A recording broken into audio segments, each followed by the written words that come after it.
یہ تو آپ کو بعد میں پتہ چلتا ہے کہ یہ سوچ مثبت ہے یا منفی ہے. سم ٹائم ہم سمجھتے ہیں کہ ہم حق پر ہیں اور ہم منفی سوچوں کو حق سمجھ رہے ہوتے ہیں. تو وہ کون سے اعمال پہلے اختیار کیے جائیں؟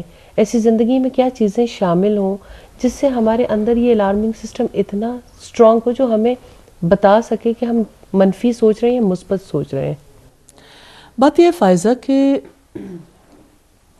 جہاں تک اس بات کا تعلق ہے کہ انسان اپنے آپ کو غلط سوچوں پر بھی حق پر سمجھتا ہے تو کوئی شک نہیں. جب حق واضح نہیں ہوتا تو یہ معاملہ بہت زیادہ ہوتا ہے. جب حق واضح ہونا شروع ہوتا ہے ایون اس وقت بھی انسان کے اوپر بہت سارا ایسا وقت آتا ہے کہ جب وہ اپنے آپ کو حق پہ سمجھ رہا ہوتا ہے جبکہ وہ حق پہ نہیں ہوتا. اس کے لیے سمجھنے کی ضرورت ہے کہ اللہ تعالیٰ کی طرف سے ہماری کہاں کہاں مدد کی گئی. سورہ شمس میں رب العزت فرماتے ہیں فَأَلْهَمَهَا فُجُورَهَا وَتَقْوَاهَا. وہ رب ہے، وہ کریم ہے جس نے انسان پر اس کا فجور اور اس کا تقوی، اس کی نیکی اور بدی فطری طور پر الہام کر دی ہے. اللہ تعالیٰ نے انسان کی رہنمائی کے لیے جو سسٹم بنایا ہے اسے اندر سے جو سپورٹنگ فیکٹرز دیے ہیں اسے عقل دی ہے. پھر دوسری طرف اگر ہم دیکھتے ہیں تو یہ نیکی اور بدی کا شعور ہے. پھر باہر کے جو مددگار ہیں اللہ تعالیٰ نے ہر دور میں انبیاء بھیجے، ہر دور میں کتابیں بھیجیں اور کتابوں کے توسط سے اور رسولوں کے توسط سے ایک تبدیلی آتی رہی.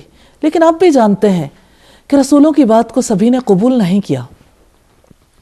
کچھ لوگ اگر قبول کرنے والے تھے تو زیادہ تر افراد انکار کرنے والے تھے کیونکہ بات ان کی سمجھ میں نہیں آتی تھی. لیکن اس سلسلے کو انہوں نے جاری رکھا. اب رسولوں کے جانے کے بعد یہ ذمہ داری علماء کی بھی ہے اور اس پوری امت کو مکلف بنایا گیا کہ پوری امت ہی تواصو بالحق یعنی حق کی نصیحت بھی کرے گی اور صبر کی نصیحت بھی کرے گی. کیونکہ تبدیلی اسی صورت میں آتی ہے جب صرف ایک انسان اپنی جنگ نہ لڑ رہا ہو بلکہ ماحول بھی مددگار ہو. تو اللہ رب العزت کی طرف سے جو رہنمائی ہے، جو ہم پر رحمت کی گئی، وہ یہ کہ ہمارے اندر ایک الارمنگ سسٹم رکھا گیا اور اس کی طرف محمد صلی اللہ علیہ وسلم نے توجہ دلائی ہے. جیسے ایک شخص نے آپ سے آ کے کہا کہ گناہ کیا ہے تو آپ نے اس کے جواب میں فرمایا ما حق فی صدرک، جو تیرے سینے میں کھٹک جائے. ایک اور موقع پر آپ نے فرمایا کہ جس کو آپ لوگوں کے سامنے کرنے سے گریز کرو اور تنہائی میں کر جاؤ. تو یہ جو سینے کی کھٹک ہے نا، یہ الارمنگ سسٹم ہے. آپ نے بات کی کہ الارمنگ سسٹم کو کیسے ایکٹیویٹ رکھا جائے، کیونکہ الارمنگ سسٹم اگر زنگ آلود ہو جائے تو بر وقت پتہ نہیں چلتا کہ خیال منفی ہے یا مثبت ہے یا ہم بہک رہے ہیں یا سیدھے راستے پہ چل رہے ہیں.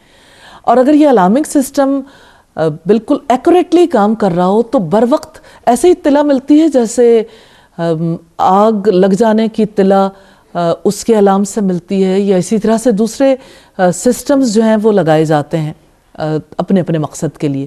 تو انسان کے اندر کا سسٹم ہے یہ الارمنگ سسٹم ہے. اس الارمنگ سسٹم کے لیے اللہ تعالیٰ نے جو طریقہ کار رکھا ہے وہ یہ کہ یعنی بچپن ہی سے والدین رہنمائی کریں، اساتذہ رہنمائی کریں اور نیکی کو اندر پروان چڑھانے کی کوشش کی جائے. اور یہ کہ جب نیکی کو پروان چڑھانے کی کوشش کی جاتی ہے تب بھی کوئی یہ نہیں کہہ سکتا کہ نیکی ہی پروان چڑھے گی، کیونکہ ہدایت تو اللہ کے ہاتھ میں ہے.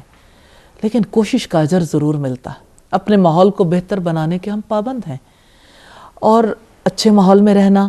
پھر بات وہی آتی ہے، الارمنگ سسٹم تبھی ایکٹیویٹ رہتا ہے جب انسان اچھے صحبت اختیار کرے، اچھے لوگوں کے درمیان رہے، برے لوگوں کی صحبت سے کنارہ کشی اختیار کرے. پھر علم انسان کے لیے ہیلپ فل ہوتا ہے. پھر اسی طرح سے انفارملی بھلائی کو سیکھنے کی جو طلب ہے، خواہش ہے، یہ چیز بھی انسان کے لیے بہت زیادہ مددگار ہوتی ہے. اور الارمنگ سسٹم تب بہت زیادہ ایکٹیویٹ رہتا ہے جب آگے بڑھ کر انسان اس کے لیے یعنی خیر کی بات کو پھیلانے کے لیے اپنا حصہ ڈالنا شروع کر دیتا ہے، اس وقت اس کا الارمنگ سسٹم زیادہ تیزی سے کام کرتا ہے۔ تو یہ اپنا حصہ ڈالنے کے لیے پھر ہم کیا کریں، اس کے لیے کیا طریقہ اختیار کریں؟ حصہ تو تب انسان ڈالتا ہے جب انسان کے پاس علم ہو، جب انسان خود عمل کرنے کا خواہاں ہو، تبدیلی لانے کا خواہاں ہو، پھر انسان دوسروں تک اس بات کو پہنچائے جہاں کہیں بھی ہو۔ بس آپ یوں سمجھ لیجئے سادہ طور پر حصہ ڈالنے کا طریقہ تو یہ ہے کہ انسان خیر کو دیکھے تو بشارت دے، اور اگر برائی کو دیکھے تو برائی سے روکے۔ نیکی کا حکم دینا اور برائی سے روکنا، یہ حصہ ڈالنے کی بات ہے۔